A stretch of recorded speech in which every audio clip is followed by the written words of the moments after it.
नमस्कार दोस्तों, स्वागत है आपका हमारे चैनल में। दोस्तों, केवल और केवल श्री कृष्ण के भक्त ही इस वीडियो को देखें, क्योंकि इस वीडियो को देखने के 24 घंटे के अंदर ही आप चमत्कार देखेंगे और आपकी सभी परेशानियां खत्म हो जाएंगी। दोस्तों, आप इस वीडियो को पूरा और अंत तक ज़रूर देखें ताकि आपको इसका लाभ प्राप्त हो और इस वीडियो का अनादर भी नहीं हो। केवल श्री कृष्ण के भक्त ही इस वीडियो को लाइक और शेयर करें, चैनल को सब्सक्राइब करके घंटी को ज़रूर दबाएं। दोस्तों, हम इस वीडियो में आज आपको श्री कृष्ण के ऐसे चमत्कारों के बारे में बात करने वाले हैं जो केवल श्री कृष्ण ही कर सकते थे, और आपसे अनुरोध है कि आप इस वीडियो को पूरा देखें। श्री कृष्ण जी का पहला चमत्कार। एक समय बाल रूप कृष्ण अपने सखाओं के साथ खेल रहे थे। बलराम जी ने देखा कि उन्होंने मिट्टी खा ली है। उन्होंने बाकी सखाओं को साथ मिलकर माँ यशोदा से इसकी शिकायत कर दी। यशोदा माँ तुरंत आई और कान पकड़कर पूछने लगी कि क्या तूने मिट्टी खाई है। भगवान श्री कृष्ण अपना मुंह बंद कर गर्दन हिलाकर बताने लगे कि नहीं खाई है। माँ ने कहा, तेरा मुंह खोल, मैं देखती हूँ कि खाई है या नहीं खाई है। श्री कृष्ण ने मुंह खोलकर कहा, ये सभी मित्र झूठ बोल रहे हैं माँ। ऐसा कहकर कृष्ण ने अपना मुंह खोल दिया। माता यशोदा को मिट्टी तो नजर नहीं आई, लेकिन मुंह के अंदर की ओर कृष्ण के मुंह में उन्हें संपूर्ण ब्रह्मांड के दर्शन हो गए। ये देखकर माता यशोदा घबरा गई और अपने लल्ला को गले से लगा दिया। दोस्तों, बात करते हम दूसरे चमत्कार की। भगवान श्री कृष्ण और बलराम जी उज्जैन में सांदीपनि ऋषि के आश्रम में पढ़ते थे। शिक्षा पूरी होने के बाद जब ऋषि को दक्षिणा देने की बारी आई तो कृष्ण को अद्वितीयमान गुरु दक्षिणा में सांदीपनि ऋषि ने कृष्ण से मांगा कि उनके पुत्र को प्रभास क्षेत्र के समुद्र में रहने वाला एक शंकासुर नामक राक्षस चुरा कर ले गया है। वो समुद्र में डूब गया है, आप उसे वापस लेकर आए। गुरु की बात सुनकर श्री कृष्ण और बलराम दोनों ने ही प्रभास क्षेत्र के समुद्र तट पर गए और समुद्र देव से कहा कि वे गुरु के पुत्र को लौटा दें।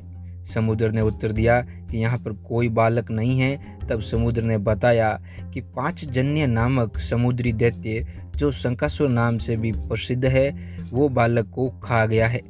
कृष्ण बालक की खोज में समुद्र में उतरे तो उन्होंने पांचजन्य शंख में छिपे दैत्य को देखा।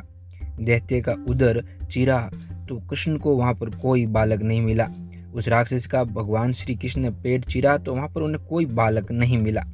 तब शंकासुर के शरीर का शंख लेकर श्री कृष्ण और बलराम जी यम के पास पहुंचे। यमलोक में उन्होंने पांचजन्य शंख बजाने पर अनेक गण उत्पन्न हो गए। यम ने दोनों भाइयों की पूजा करते हुए कहा, हे सर्वव्यापी भगवान, अपनी लीला के कारण आप मानव स्वरूप में हैं। मैं आप दोनों के लिए क्या कर सकता हूँ। श्री कृष्ण ने कहा, हे महान शासक, मेरे गुरुपुत्र को मुझे सौंप दीजिए, जो अपने कर्मों के कारण यहाँ लाया गया है। तब श्री कृष्ण ने अपने गुरु सांदीपनि के पुत्र को लेकर उज्जैन आए और उन्होंने पुत्र को जीवित कर दिया। अब बात करते हैं दोस्तों तीसरे चमत्कार की। तीसरे चमत्कार से पहले आप इस वीडियो को अभी लाइक कर दें। दोस्तों, भगवान श्री कृष्ण के पहले इंद्रोत्सव नामक उत्तर भारत में एक बहुत बड़ा त्योहार होता था। भगवान कृष्ण ने इंद्र की पूजा बंद करवाकर गोपोत्सव, रंग पंचमी और होलिका का आयोजन शुरू किया। श्री कृष्ण के निवेदन पर स्वर्ग के सभी देवी और देवताओं की पूजा बंद हो गई। धूमधाम से गोवर्धन पूजा शुरू हो गई। जब इंद्रदेव को इस बारे में पता चला तो उन्होंने प्रलयकालीन बादलों को आदेश दिया कि ऐसी वर्षा करो कि सारे ब्रजवासी डूब जाएं और मेरे पास क्षमा मांगने पर विवश हो जाए। जब वर्षा नहीं थमी और ब्रजवासी कहराने लगे, चारों ओर अफरा तफरी मची, तब भगवान श्री कृष्ण ने गोवर्धन पर्वत को अपनी उंगली पर धारण कर उसके नीचे ब्रजवासियों को बुला लिया। गोवर्धन पर्वत के नीचे आने पर ब्रजवासियों पर वर्षा और गर्जन का कोई असर नहीं हो रहा था। इससे इंद्र का अभिमान चूर हो गया और बाद में श्री कृष्ण का इंद्र से युद्ध भी हुआ और इंद्र हार गए। वहीं दोस्तों चौथा जो चमत्कार है ये बेहद ही खास है और ये बेहद ही प्रचलित है। ये बच्चे के इसके बारे में पता है। दोस्तों महाभारत में जुए के समय युधिष्ठिर ने द्रौपदी को दांव पर लगा दिया था और दुर्योधन की ओर से मामा शकुनी ने द्रौपदी को जीत लिया। उस समय दुशासन द्रौपदी को बालों से पकड़कर घसीटते हुए सभा में ले आया। जब वहां द्रौपदी का अपमान हो रहा था तब भीष्म पितामह, द्रोणाचार्य और विदुर जैसे न्यायकर्ता और महान लोग भी बैठे थे, लेकिन वहां मौजूद सभी बड़े दिग्गज मुंह झुकाए बैठे रह गए।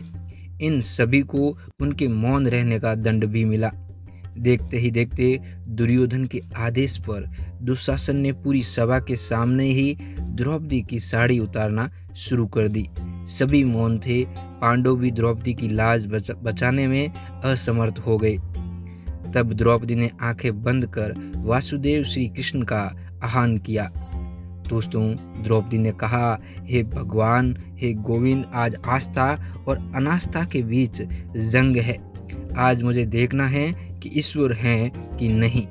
तब श्री कृष्ण ने सभी के समक्ष एक चमत्कार प्रस्तुत किया और द्रौपदी की साड़ी दोस्तों देखते ही देखते इतनी लंबी होती गई कि जब तक दुशासन खींचते खींचते बेहोश नहीं हो गया तब तक वो लंबी होती गई और सभी सन्न हो गए, देखते रह गए।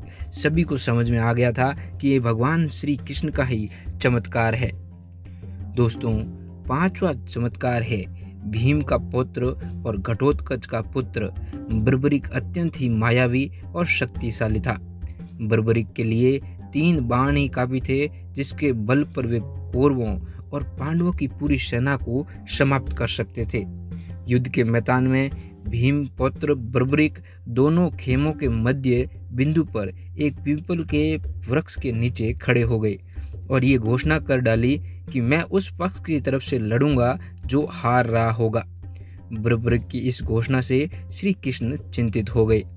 तब भगवान श्री कृष्ण ब्राह्मण का भेष बनाकर सुबह बर्बरीक के शिविर के द्वार पर पहुंच गए और दान मांगने लगे। बर्बरीक ने कहा, मांगो ब्राह्मण, क्या चाहिए? ब्राह्मण स्वरूप श्री कृष्ण ने कहा, तुम दे नहीं सकोगे। लेकिन बर्बरीक श्री कृष्ण के जाल में फंस गए और कृष्ण ने उससे उसका सिर मांग लिया। बर्बरीक द्वारा अपने पितामह पांडवों की विजय हेतु स्वेच्छा के साथ शीश दान देने से पहले कहा कि प्रभु, ये युद्ध में देखना चाहता हूँ। तब श्री कृष्ण ने कहा कि उसका शीश एक ऊंचे स्थान पर रखवा दिया और आश्चर्य है कि कटे शीश ने बर्बरीक ने महाभारत का पूरा युद्ध देख रहा था। श्री कृष्ण का चमत्कार ही था कि उसका कटा हुआ सिर भी पूरा महाभारत युद्ध देख रहा था। जब बाद में उससे पूछा गया कि तुमने महाभारत के युद्ध को देखा तो तुम्हें कैसा लगा, उसने जवाब दिया कि मुझे तो दोनों ओर से श्री कृष्ण ही लड़ते हुए दिखाई दे रहे थे। बर्बरीक के इस बलिदान को देखकर दान के पश्चात श्री कृष्ण ने बर्बरीक को कलयुग में समय के नाम से पूजित होने का वर दिया। आज बर्बरीक को दोस्तों खाटू श्याम के नाम से भी पूजा जाता है। खाटू श्याम भगवान ही बर्बरीक हैं। तो दोस्तों ये थे श्री कृष्ण जी के चमत्कार। श्री कृष्ण जी के ऐसे बहुत से चमत्कार हैं। अगर हम सभी चमत्कारों की बात करेंगे दोस्तों तो ये वीडियो हो सकती है कि 10 से 12 घंटे तक लंबी हो जाए। तो दोस्तों मैं उम्मीद करता हूँ कि आपको ये वीडियो पसंद आई होगी और अगर आपको ये वीडियो पसंद आई हो तो इस वीडियो के कमेंट बॉक्स में जाकर जय श्री कृष्ण अभी लिख दीजिए, हमें बेहद ही खुशी होगी। और दोस्तों चैनल को ज़्यादा से ज़्यादा लाइक और शेयर करें ताकि दूसरे लोगों को भी इसका लाभ प्राप्त हो। अगर आपने इस चैनल को सब्सक्राइब नहीं किया है तो इस चैनल को अभी सब्सक्राइब कर लें और घंटी को ज़रूर दबाएं। धन्यवाद। जय श्री कृष्ण।